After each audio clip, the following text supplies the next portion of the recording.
Sometimes when it comes to evaluating NFL draft prospects, we can get too focused on what a player isn't or what they can't do, as opposed to maybe focusing on the positives of what they can. And frankly, again, that kind of ties into just being good old human nature. You sit there and see that this guy does 10 or 12 things really well and three not so well. It almost shocks you because he's so good in so many areas. He's short in some of these other areas. It really stands out. And again, as humans, we gravitate to the negativity, so that's what we tend to focus on. And sometimes we don't focus enough on those strengths. On the flip side, you'll see this sometimes with the NFL draft too, that at the end of the day, it's kind of like for me as a wrestling fan, you can talk about um, gravitating towards the people that are the big muscle bound steroid freaks and having that kind of larger than life presence and being a muscle mark, if you will. And sometimes there could be great talents that aren't as big, um, but you start to focus again on the fact that they're not that big, but they can do this, they can do that, they can do that. Whereas the big guy might be really big, but he can't do shit else. You think about the potential, the possibility of what could be, and sometimes ignore the reality of what is. And you see this with NFL draft prospects every year with some of these guys. Teams get so infatuated with the height, weight, length, strength, and some of the other measurables, such as the 40 time, the vertical, the broad, the three cone, the shuttle drill, the field drills, all this other bullshit. That teams start to get enamored with that crap and they really start to focus on what they think a guy could potentially be, as opposed to sometimes the reality of what he maybe is. Um, Taco Charlton, I think, sometimes is a guy that can trick you on film because you look at him and you envision what could be, you envision what should be, you envision a guy that, from a physical talent standpoint, on film, should be thought of as highly as any prospect at the defensive end position in this draft. He flashes it. A guy with great height, good weight on his body, great length.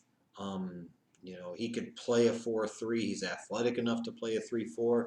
A really great burst off of the ball, really explosive first and second steps. Um, really agile in terms of his ability to explode in and out of cuts. Gets to top speed very well and quickly in pursuit. And that's all compensating for the fact that his reaction time to the snap is consistently piss poor. I mean, when you would watch Michigan's defense and you would watch the defensive line, a guy like Chris Wormley and some of the other guys on the defensive line would consistently beat Taco Charlton off the ball. But when you would see him get quickly off the ball, he could be borderline unblockable off the edge. And for a bigger type of edge rusher like him, sometimes it could be hard to bend the edge. But for him, if he gets off the ball well, his first and second step are so explosive that he could be a monster and he could be a real force off of the edge. Which is funny because you talk about a guy when he got to the combine, he ran a 4.9. And that wasn't the type of guy that I thought he was in terms of from a measurable athletic standpoint. I thought he was more like a mid 4.6s, low 4.7s type of guy. So that was surprising. Now, granted, how many times a game is a defensive end really going to run 40 yards? You'd probably be more concerned about 10 and 20-yard splits in the 40, if anything. But still, I gravitate at the end of the day to the film. Sometimes the workouts and the drills, they can validate what you see on film, and sometimes they can mislead you a little bit. Sometimes they present to you a reality that you didn't realize was there. But in this particular case, when in doubt, I will default back to the film. And when I watch the film, there's a guy that um, can still, even when he's laid off the snap, win off the edge. But when he's right on the snap, he could be almost Miles Garrett explosive in that short area. And I really mean that. I mean, Taco Charlton could be that explosive. He's got decent strength for his position as well. So he's a guy that can use that explosive speed, quickness at least, I should say, and burst and use explosive power that he's got to be a real force on the edge. He's got some work, granted, still as a pass rusher. He could do a better job of expanding his pass rush moves, but he's not a complete and total slouch. I think if for a guy that's taller and longer, sometimes leverage and pad level could be an issue, and I feel like he's pretty good in that area. Um, a lot of times he'll use his athleticism to be able to get off of blocks. Sometimes he beats the blocks before they're ever really set up. But when you watch him sometimes, it's so frustrating because you see these plays where he absolutely dominates and he destroys cats. And then it seems like he disappears for long stretches of the game, and it seems like he's an absolute non-factor. Now, some of that can come to technique, and again, his technique needs to improve. Some of it, I think, comes down to football instincts and awareness and understanding of the game, the football IQ side. Frankly, he's slow to read and react. Uh, he'll sit there and still be fighting the offensive tackle and looking at the offensive tackle when the running back's already 3 yards down the field, blown by him. What the hell are you doing? Um, he's one of those guys that sometimes you think that, instead of thinking, just play.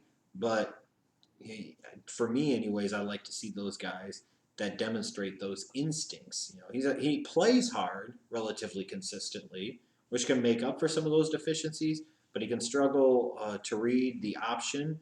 He really, at times, gets too locked into what he is doing to be able to see the bigger picture. And again, that's concerning. And also, during games at Michigan, it seemed like he would get small injuries that wouldn't take him out for an extended period of time or, like cause him to miss several games.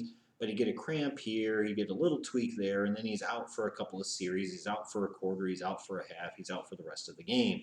So you wonder if this would be something that would be a trend at the NFL level. And again, when I look at Taco Charlton, it comes back to what I was talking about at the beginning of this video, is that sometimes you can get caught up in focusing on what they can't do or what they aren't as opposed to what they are. Or you can get so caught up on the potential, the possibility of what could be, that you ignore the reality of what is. But when I look at Taco Charlton, I think it's one of those things I have to be careful not to get too engrossed in the potential, the possibility of what could be as opposed to the reality of what is.